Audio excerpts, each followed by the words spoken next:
पहला क्वेश्चन है कि उच्च आवृत्ति अनुप्रयोग के लिए किस प्रकार के ट्रांसफार्मर का उपयोग किया जाता है। तो इसके लिए बेटा हमको फेराइट को ट्रांसफार्मर का उपयोग किया जाता है, यानी क्वेश्चन नंबर 1 का बी राइट आंसर होगा।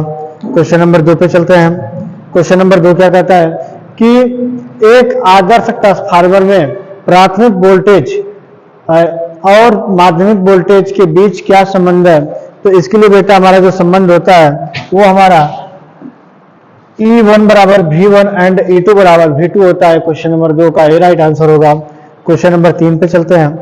क्वेश्चन नंबर 3 कहता है कि ट्रांसफार्मर में कंजर्वेटर का कार्य क्या है। तो जो बेटा कंजर्वेटर का जो कार्य होता है वह लोड भिन्नता के कारण तेल स्तर के विस्तार करने की अनुमति देता है। क्वेश्चन नंबर 3 का डी राइट आंसर होगा।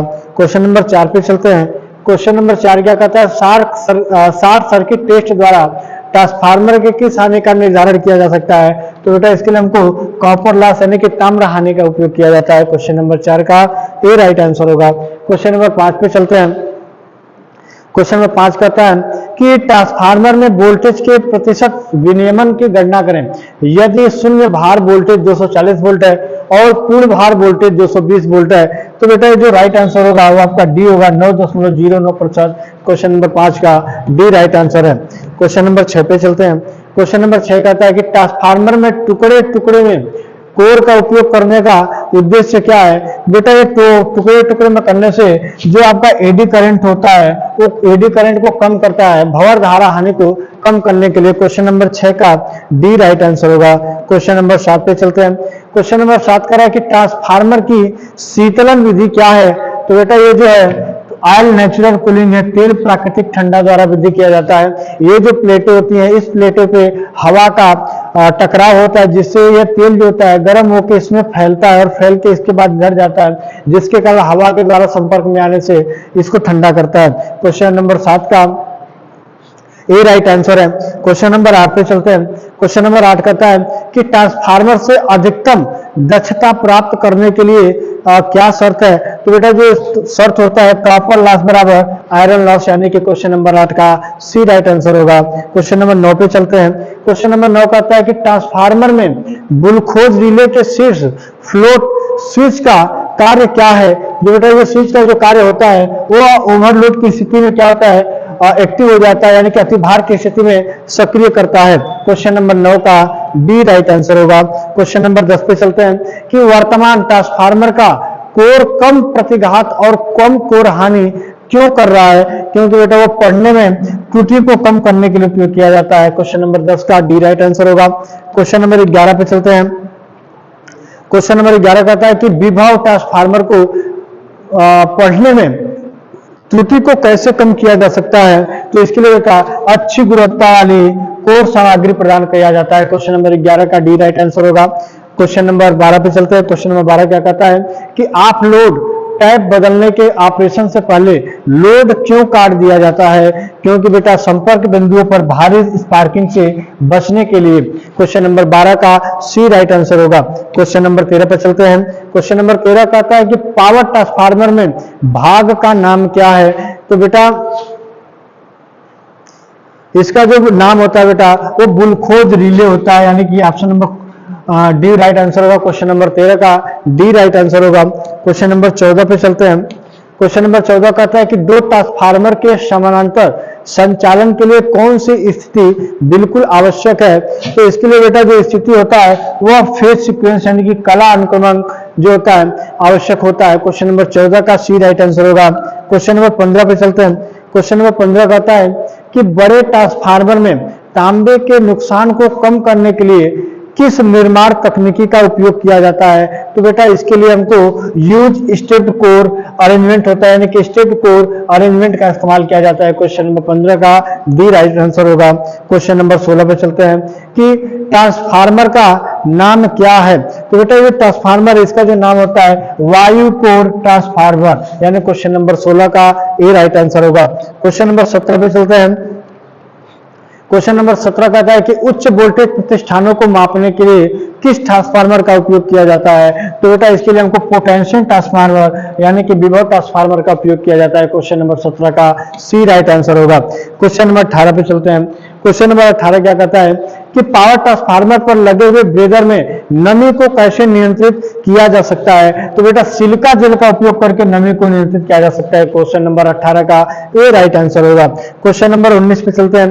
क्वेश्चन नंबर 19 कहता है कि ट्रांसफार्मर पर ओपन सर्किट परीक्षण द्वारा किस शक्ति हानि का आकलन किया जाता है? तो बेटा इसके लिए हमको कोर हानि का आकलन किया जाता है। क्वेश्चन नंबर 19 का डी राइट आंसर होगा। क्वेश्चन नंबर 20 देखते हैं कि ट्रांसफार्मर के तेल के टैंकर टेस्ट से किसका निर्धारण होता है? तो इसके लिए बेटा हमको नमी का निर्धारण किया जा सकता है। क्वेश्चन नंबर 20 का बी राइट आंसर होगा। क्वेश्चन नंबर 21 पे चलते हैं। क्वेश्चन नंबर 21 कहता है कि पावर ट्रांसफार्मर का कोर बनाने के लिए किस सामग्री का उपयोग किया जाता है? तो बेटा इसके लिए हमको कोल्ड रोल्ड ग्रेन ओरिएंटेड होता है। क्वेश्चन नंबर 21 का डी राइट आंसर होगा। क्वेश्चन नंबर 22 पे चलते हैं। क्वेश्चन नंबर 22 कह रहा है कि ट्रांसफार्मर का नाम क्या है? तो बेटा ये जो ट्रांसफार्मर है यह कोर प्रकार का ट्रांसफार्मर है। क्वेश्चन नंबर 22 का डी राइट आंसर होगा। क्वेश्चन नंबर 23 पे चलते हैं। क्वेश्चन नंबर 23 कहता है कि पावर ट्रांसफार्मर में विस्फोट वेंट प्रदान करने का उद्देश्य क्या है? तो बेटा जो वेंट होता है वो दबाव को रिलीज करता है, दबाव को छोड़ता है। क्वेश्चन नंबर 23 का सी राइट आंसर होगा। क्वेश्चन नंबर 24 पे चलते हैं कि बिजली ट्रांसफार्मर में बुलखोज रिले का कार्य क्या है? तो बेटा अतिभार और लघु पतन दोनों से यह सुरक्षा करता है। क्वेश्चन नंबर 24 का डी राइट आंसर होगा। क्वेश्चन नंबर 25 पे चलते हैं कि क्यों विभव ट्रांसफार्मर का प्राथमिक पतली तार और बड़ी संख्या में घुमावों के साथ कुंडलित किया जाता है? क्योंकि बेटा यह उच्च प्रेरण देने के लिए उपयोग किया जाता है। क्वेश्चन नंबर 25 का ए राइट आंसर होगा। क्वेश्चन नंबर 26 पे चलते हैं कि वितरण ट्रांसफार्मर सामान्य रूप से डेल्टा में प्राथमिक और स्टार में द्वितीयक के रूप में क्यों जुड़े हुए होते हैं? क्योंकि बेटा यह 3 कला 4 तार प्रणाली के आसान वितरण के लिए उपयोग किया जाता है। क्वेश्चन नंबर 26 का डी राइट आंसर होगा।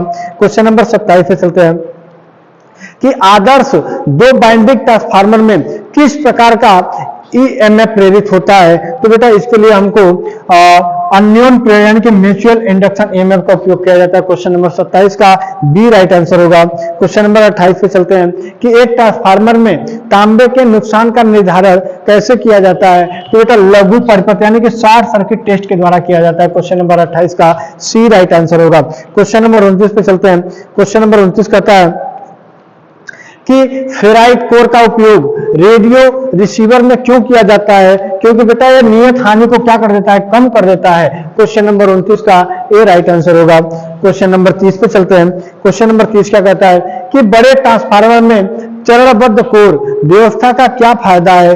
कि बेटा यह तांबे के उपयोग को कम करता है। क्वेश्चन नंबर 30 का ए राइट आंसर होगा। क्वेश्चन नंबर 31 पे चलते हैं कि ट्रांसफार्मर तेल में नमी को रोकने के लिए ब्रेजर में किस सामग्री का उपयोग किया जाता है? तो बेटा उसके लिए हमको सिलिका जेल का उपयोग किया जाता है। क्वेश्चन नंबर 31 का ये राइट आंसर होगा। क्वेश्चन नंबर 32 पे चलते हैं कि ऑटो ट्रांसफार्मर का नुकसान क्या है? तो बेटा ये जो ऑटो ट्रांसफार्मर होता है उसमें द्वितीयक बाइंडिंग को अलग नहीं किया जा सकता है। क्वेश्चन नंबर 32 का डी राइट आंसर होगा। क्वेश्चन नंबर 33 पे चलते हैं।